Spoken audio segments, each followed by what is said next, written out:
Another report from the road, Bilderberg 2012. I want to go over some breaking news as well.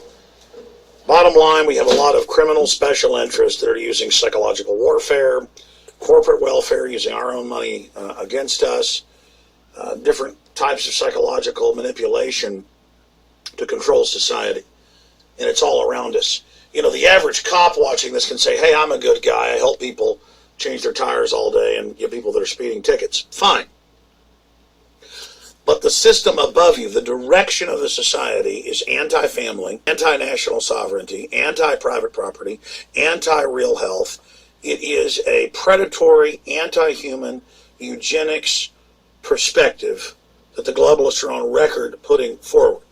And everything that's being done, I like to use the example of $20+ billion of taxpayer money to ship General Motors to Brazil, Mexico, Eastern Europe, and China.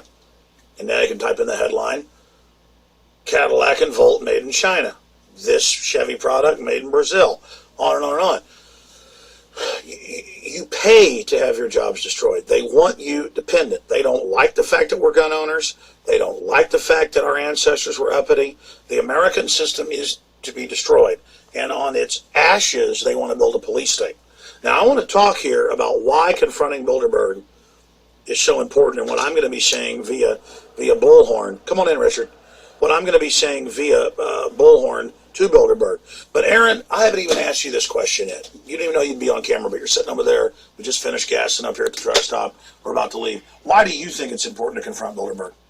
Well, because it's the military-industrial complex. Why they set up an illegitimate world government, which we already don't want. They're busy doing insider deals and under-the-table deals, which are totally corrupt, costing lives, and they're genocidal. Not to mention their eugenics philosophy is very damning.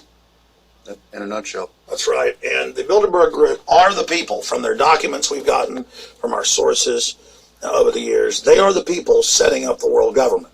A world government, not like Star Trek where everybody's kumbaya, but where it's dictatorial and the people don't have any say. Okay? And in the final equation, that's the big issue here at the end of the day. These are predatory people who didn't want you to even think they existed. They talk to you like a child, a Jedi mind trick. There's no global government. The derivatives aren't going to be used to get the countries under the control of the central banks. There's no fractional reserve banking. There's no, the Federal Reserve is federal. Don't listen to these extremist police officers and military.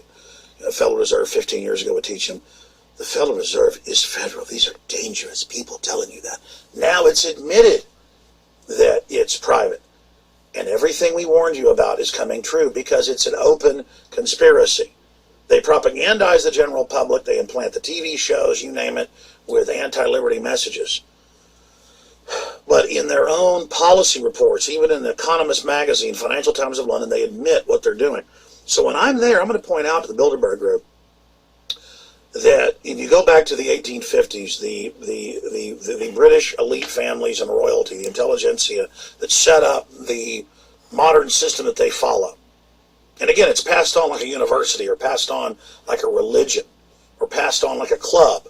It's passed on person to person, so it's almost a real-time continuum based on a fraud of survival of the fittest, social Darwinism, that the general public are crap, that we're garbage. So the globalists then didn't just follow pure eugenics that's 160-year-old, roughly, where they say they're going to make the beautiful and the smart more beautiful and smart and then stop the breeding of the dumb and the ugly.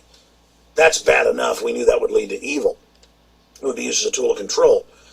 The globalists actually seek to make people dumb and ugly and brutish and petty to fit into their worldview so they can then be assembly line, soft-killed and culled, and then have their numbers reduced in even more of not a Cold War, but a hot war extermination program that these controllers are building towards. So that's what I want to warn you about here, is that this is happening, this agenda is real, and it does not have your best interest at heart. And things are moving very quickly now, and people have been taught to be selfish. They think they're going to get ahead. If they don't care, they think they're going to get ahead. If they just stab people in the back and all this. This has been taught to us: torture, secret arrest, brutality, that our rights are silly and that there's no reason to have them, and that we should worship the state and worship authority, and that's patriotism. We know in North Korea and Mexico and Guatemala and Nigeria and places, the police are agents of corruption and oppression in places like North Korea, places like Russia to a great extent today. But then, oh, here, don't question them at all. They're just doing their job. Everything's fine. While they take on the training and the uniforms and the activities of what every other authoritarian system has done. So I'm going to point out in detail to the Bilderberg group while bullhorning them coming up here in about 2 days in Chantilly, Virginia, that they are digging their own grave. And that's not some threat physically from me. Historically, when elites knock down laws to dominate and control, then there's no protections left for them, and other elites are going to gobble them up as well. And that's something, a precept in history that's well known. And that the eugenicists of the 1850s interbred 5 families. You can look into it. Our film Endgame, Blueprint for Global Enslavement, covers it. They believed they would create superhumans. They created 90+% totally retarded, deformed, or stillbirths. And the 10%, or it was really about 9% that survived and went on. You can look at the breeding charts. They're online. They're quite proud of them. Were still very, very screwed up. You guys say you're going to merge with technology, merge with nanotech. Whatever you do is going to be just fine. Everything you do is a mutation that's natural because you're a human that develops. Whatever you do is a natural mutation. You're going to destroy yourselves along with us in your mad dash to play God.